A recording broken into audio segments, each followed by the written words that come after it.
This game isn't just bad, it is shockingly bad. It feels like it crawled out of a time capsule labeled PlayStation 3 launch rejects.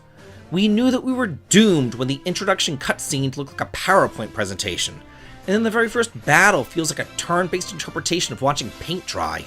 The visuals are ancient, the animations are stiff, and the camera moves around like it's attached with thumbtacks and chewing gum. The writing swings between incoherent and just like cringe. The worst part though? The pacing. Every single hour feels like punishment. You're waiting for death to put an end to it. Every story beat feels like a filler arc inside of another filler arc. The game is just desperately trying to shock you with twists that feel like an edgy fanfiction from 2012, and the tone is so inconsistent you can practically hear the developers arguing behind the scenes. The combat is tedious, the progression is unrewarding, and the whole experience just feels so aggressively outdated that it borders on surreal, like what am I actually playing? But what really kills it is just the complete lack of momentum. Nothing builds up, nothing escalates, nothing grips you.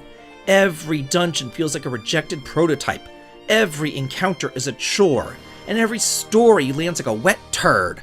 The pacing is suffocating, stretching these thin scenarios into endlessly long soliloquies that test your patience more than they test your skill. Even the edgy death end gimmick, the one supposed to be sung the point, just is so tacked on and joyless. Like, why is it even there? It's like the game forgot what made the earlier entries at least, somewhat interesting.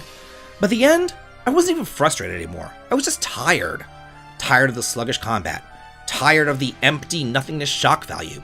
Tired of pretending that the plot was ever going to come together. Just tired of this shitty ass game.